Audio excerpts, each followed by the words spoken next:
Haojik2 Manipur Mapham kaya akan bangi khongjang sangsnari bangi khongjang gi manungsana wabagai Haojik2 oiribagi saktam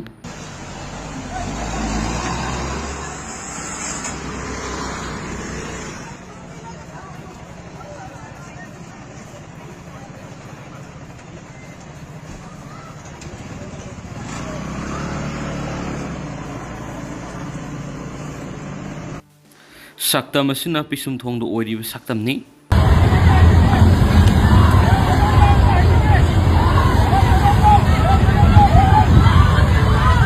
ya direksyon sakting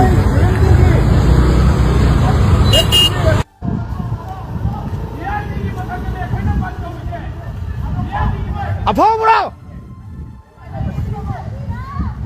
ne apa bro siapa bro apa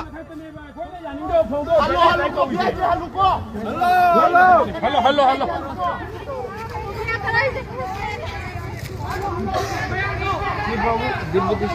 你妈小跑过去了。VIP 嘛，他可能吧，可能帮到你。给那是这样的吧，给 VIP 嘛，他可能吧，可能帮到你。VIP 给嘛，他可能吧，可能帮到你。可以把你们爬到上路，可以来的个。当然了，可以还是，可以这，忙个就忙这个了，上路呢。啥嘛样子也可以这样，今天上路都是给好，可以养娃的吧。很个，可以呢。 너희 사회야 돼봐 VIP기 맡았다 내봐 거기는 무슨 번거리지 아도 답이다 내봐 어디가 미사가라 다 내봐 그제 미나이 왜로 하이래봐 누가 따라 다비오 많이 도미매 안 도나 하가봐 미나이 왜로 하이래봐 너희들 마파 안 짰대봐 거기 마파 안 돼 돌아가다 더와이지 사가라 해봐 한가 거기 마파 Ada kaya mo ba? Ako kay Mario ba? Ada ko kay tuwa ko to ken na ta ko to. Ano ba? Kaya to, kaya to na. MLA ni sa ta to sa gino. Oy, sabi lang. Pero. Abi tinda ga no do tuwa to.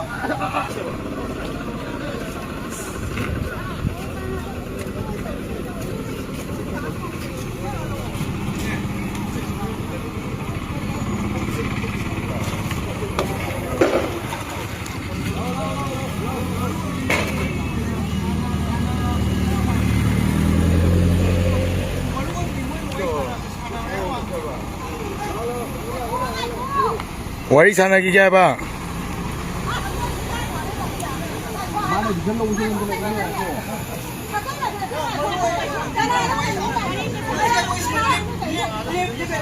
자, 거기서 지금 농사야. 이제 거기 가는 사람이라. 빨리 가고 싶은 거 좀 하지 말아라. 거기 이용해 들어가. 거기 이용해 들어가. 거기 가면 해. 아, 이거 봐.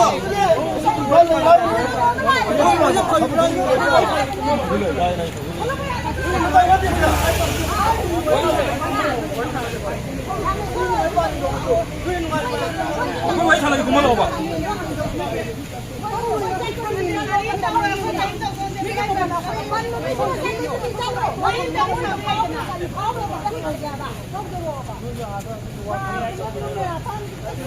자, 마냥 가나래.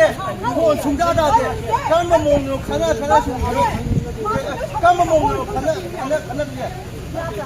와서 살아가. 영화에 무슨 봐도 잡자로 겁들어. 거기 가야 있다 비워. 나 코나 너가 하러. 아, 잘못 혼자는 거는 혼자. 지금 들어. 떠오르는 그런 거 왜 야오니? 자, 이 꽁꽁 때려. 짜 못하게 뭐.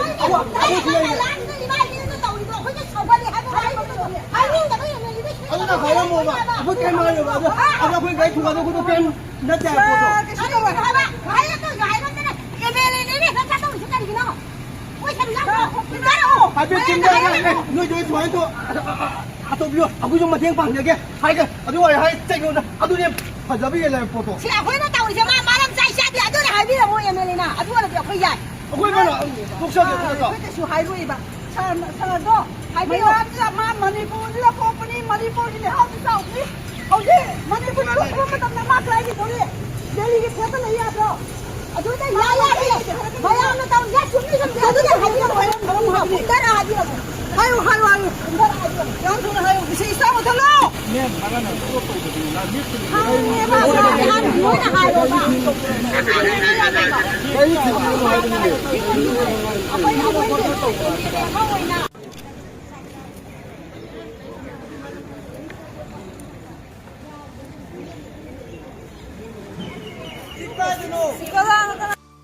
ꯊꯣꯛꯄꯤꯔꯛꯂꯒ ꯉꯁꯤ ꯂꯩꯕꯥꯛꯀꯤ ꯑꯣꯏꯔꯤꯕ ꯐꯤꯕꯝ ꯃꯌꯨꯝ ꯃꯀꯩꯗ ꯍꯟꯖꯤꯟꯕ ꯉꯝꯗ꯭ꯔꯤꯕ IDPꯁꯤꯡꯒꯤ ꯃꯔꯥꯏꯕꯛ ꯑꯩꯈꯣꯏꯅ 2023ꯗꯒꯤꯅ 2026 ꯂꯣꯏꯔꯝꯗꯥꯏꯁꯤ ꯐꯥꯎꯕꯗ ꯏꯁꯥꯒꯤ ꯌꯨꯝꯗ ꯏꯁꯥꯕꯨ ꯃꯤꯅꯥꯏ ꯑꯣꯏꯅ ꯂꯩꯔꯕ ꯏꯁꯥꯒꯤ ꯆꯥꯛꯈꯣꯡꯗꯣ ꯃꯤꯅ ꯃꯨꯜꯂꯒ ꯆꯥꯔꯕ ꯐꯣꯔꯦꯅꯔ ꯀꯌꯥ ꯑꯃ ꯂꯥꯛꯂꯒ ꯒꯩꯁ ꯃꯌꯨꯝ ꯁꯥꯔꯕ ꯌꯣꯡꯅ ꯂꯐꯨ ꯇꯥꯜꯂꯕ ꯌꯨꯝꯗꯒꯤ ꯇꯥꯟꯊꯣꯛꯂꯒ ꯊꯧꯗꯥꯡꯗ ꯑꯃꯒꯨꯝꯅ ꯂꯩꯍꯜꯂꯤꯕ ꯑꯁꯤꯒꯨꯝꯕ ꯃꯌꯥꯝ ꯑꯁꯤꯗ ꯏꯔꯝꯗꯝ ꯑꯁꯤꯕꯨ ꯀꯜꯍꯧꯒꯗꯕꯅꯤ ꯃꯩꯇꯩ ꯐꯨꯔꯨꯞ ꯑꯗꯨꯒ ꯍꯧꯖꯤꯛꯀꯤ ꯃꯅꯤꯄꯨꯔꯒꯤ ꯑꯣꯏꯔꯤꯕ ꯁꯤꯆꯨꯋꯦꯁꯟꯁꯤꯗ ꯑꯩ ꯇꯉꯥꯏ ꯐꯗꯅ ꯑꯩ ꯑꯃꯨꯛꯇꯪ ꯏꯟꯗꯤꯌꯟ ꯍꯣꯝ ꯃꯤꯅꯤꯁꯇꯔ ꯑꯃꯤꯠ ꯁꯥꯍꯖꯤ ꯎꯅꯕ ꯆꯠꯆꯔꯨꯕꯅꯤ ꯑꯗꯨ ꯑꯩ ꯉꯔꯥꯡ ꯄꯨꯡ 5:45 ꯇꯥꯕꯗ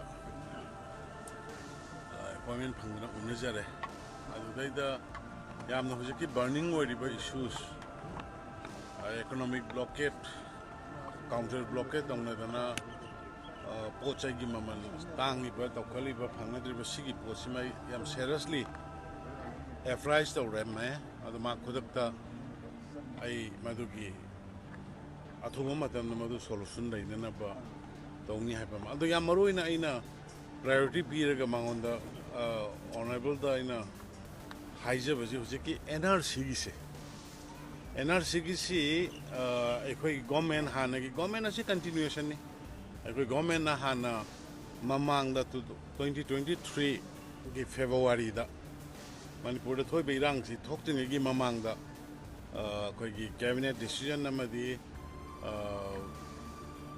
ꯑꯦꯁꯦꯝꯕ꯭ꯂꯤ ꯔꯤꯖꯣꯂꯨꯁꯟ ꯂꯧꯔꯒ 23ꯒꯤ ꯐꯦꯕ꯭ꯔꯨꯋꯥꯔꯤꯗ ꯊꯥꯕꯅꯤ ꯁꯦꯟꯇꯔꯗ ꯑꯗꯨ ꯃꯤꯅꯤꯁꯇ꯭ꯔꯤ ꯑꯣꯐ ꯍꯣꯝ ꯑꯦꯐꯤꯌꯔꯁ ꯑꯗꯨꯒ ꯑꯩꯈꯣꯏꯒꯤ ꯔꯦꯖꯤꯁꯇ꯭ꯔꯥꯔ ꯖꯦꯅꯔꯦꯜ ꯃꯣꯏꯒꯤ ꯑꯣꯐꯤꯁꯇꯒꯤ ꯍꯟꯕꯤꯔꯛꯇꯅ ꯃꯅꯤꯄꯨꯔꯒꯤ ꯅꯣꯏꯒꯤ NRC ꯆꯠꯅꯍꯟꯅꯅꯕ ꯄꯤꯔꯛꯄ ꯆꯤꯊꯤꯗꯣ ꯑꯩꯈꯣꯏ ꯐꯪꯉꯦ ꯑꯗꯨꯒ ꯑꯩꯈꯣꯏ ꯈꯟꯅꯔꯦ ꯋꯤ ꯍꯦꯞ ꯀꯟꯁꯤꯗꯔꯠ ꯍꯥꯏꯕꯅꯤ ꯀꯟꯁꯤꯗꯔꯠ ꯑꯗꯨꯕꯨ ꯅꯦꯁꯟꯒꯤ ꯑꯣꯏꯅꯗꯤ ꯑꯩꯈꯣꯏ ꯇꯧꯅꯅꯕꯒꯤ ꯑꯗꯨꯒꯨꯝꯕꯒꯤ ꯐꯤꯔꯦꯞ ꯂꯩꯇ꯭ꯔꯤꯑꯅ ꯃꯅꯤꯄꯨꯔꯒꯤꯗꯨ ꯅꯣꯏꯅ ꯊꯥꯔꯛꯏꯗꯨꯗꯤ ꯈꯟꯅꯔꯦ ꯍꯥꯏꯗ꯭ꯔꯥ ꯑꯗꯣ ꯉꯔꯥꯡ ꯑꯩ ꯑꯣꯅꯔꯦꯕꯜ ꯌꯨꯅꯤꯌꯟ ꯍꯣꯝ ꯃꯤꯅꯤꯁꯇꯔꯗ ꯃꯗꯨ ꯌꯥꯎꯅ ꯑꯗꯨꯒꯤ ꯃꯇꯨꯡꯗ ꯑꯃꯨꯛ 2024ꯗ ꯑꯩꯈꯣꯏ ꯑꯦꯁꯦꯝꯕ꯭ꯂꯤ ꯔꯤꯖꯣꯂꯨꯁꯟ ꯂꯧꯔ ꯃꯇꯨꯡꯗꯩꯗ ꯑꯃꯨꯛꯁꯨ ꯆꯦ ꯊꯥꯕꯅꯤ ꯑꯗꯣ ꯉꯔꯥꯡ ꯑꯗꯨꯒꯤ ꯔꯤꯐꯔꯦꯟꯁ ꯃꯌꯥꯝꯗꯣ ꯑꯩ ꯄꯨꯊꯣꯛꯑꯒ ꯍꯥꯏꯖꯔꯦ ꯁꯥꯔ ꯍꯧꯖꯤꯛ प्रजाꯒꯤ ꯑꯦꯄ꯭ꯔꯦꯟꯁꯟꯁꯤ ꯅꯍꯥꯟꯃꯨꯛ ꯑꯩꯈꯣꯏ 23ꯒꯤ ꯏꯔꯥꯡ ꯍꯧꯗ꯭ꯔꯤꯉꯩ ꯃꯃꯥꯡꯗ ꯊꯥꯖꯈꯤꯕ ꯁꯥꯔꯒꯤ ꯑꯣꯐꯤꯁꯇꯒꯤ ꯆꯦ ꯍꯜꯂꯛꯄꯗꯁꯨ ꯄꯣꯖꯤꯇꯤꯚꯂꯤ ꯍꯟꯕꯤꯔꯛꯈꯤꯕꯅꯤ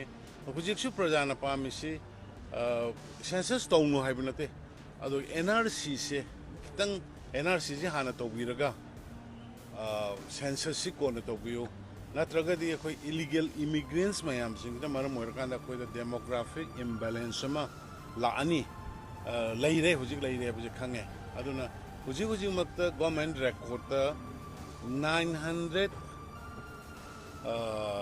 926 unauthorized village unrecognized village मसी recognize of योनो government थारक पोसुले अदुन मसी demographic imbalance में यम साउन लेरनी सर मसी की नी प्रजा में यमने apprehension लेरना उसे ngalang degi 48 hour sumai तो उन्हें बंद तो उखरे खोद खरे अदुगा छात्र सिंह hesitation तो वो खोपदा सोपन जो याउने रे हाइबे दगी मा patient hearing यम कुपना फजना ताई अदुगा आइना थाजबदा यम फजना ताबी रे सेसांग में यम लोइना पूरा चिठी में जो पिरमी चिठी दुदी आई होरे सोशल मीडिया दा WhatsApp दा मीडिया की चिनाउ सिंह यहोंजना बतरके अदुदै द माना आइना थाजबदा मा सुंसोय सोयदना पॉजिटिवली प्रजा सिंह पामिबा लाइन अखोगी कनोगी अखोगी NRC तौद्रिङैदा सेंसस तौबिगनो मतम खतंग यथोपियु NRC तरोग तौबियु हाबे पोतो आई पॉजिटिवली लाखद्रा हाइबगी एंगोंद थाजबसे एंगोंद फिल तवे अदुना आइना प्रजा म्यामदसु सिदी लेबा की पोने कोई पुण्य समिना गदा बनी सिदी ऑपोजिशन है बोले ते रूलिंग है बोले ते मीडिया है बोले ते प्रजा है बोले ते कोई पुण्य अपुन बो है ना कोई की होल इंडिजिनस पीपल महरों देके पहले मिना रहा जाति में हम के अपुन में दिमानी ना अन प्रजा सिंह ने सु बंद तौरी बो खोली बो पेन दबी तौरो के सु बाहर लेन तो करी करी हुए बसे आई तो विधन बा है ना अपील तो मरम दे आई की हुए ना सिगी इशू दा हान दे सु तौदेरपनिना ऑनरेबल यूनियन होम मिनिस्टर न माना सुंसोई सोइदना पॉजिटिवली प्रजा सिंह या पामे मतुंगिना थबक तो बिरकने है बि थाजबदो आई मीडिया के सिन लौसिंग थ्रू द फोंगोक चब गवर्नमेंट का स्टेट गवर्नमेंट का पीस ऑफ प्रोसेस की होम कमिंग सेरेमनी मखक पांगथोक मसी पांगथोक लिबसिगी मरम सी केसीपी ताइबंगान बा ग्रुप हाइबसी हाना ममांगदा मेन स्ट्रीम द लेनब्रब ग्रुप अमने अदुबु 3rd May 2023 गी थोहनिंगदब थौदोक याम लाइबक थीब थौदोक अमा थोखिबसिदा थौदोक सिना मरम ओइराकांदा मेन स्ट्रीम द लेरुरबा आई इसामक अदुगा आईगी कैडर सिंह अखोइगी पब्लिक सिंगबु प्रोटेक्शन पीननबगिदमक्ता मखोइगी लाइफ प्रॉपर्टी अमदी खोइगी स्टेट की टेरिटोरियल बाउंड्री सी ngaknanabagidamata tangai padanai koi khutta khulai pairak pataki sumai tawdana ekhoi si khulai pairaga ekhoi gi territorial boundary द सिंगनरा इबा अदुगा एखोई गी पब्लिक सिंग गी लाइफ प्रॉपर्टी मसले द सिंगनरा इबा खुदिंग मक्सी नाथोकनबा थेंगनदुना लान थेंगनदुना लाकी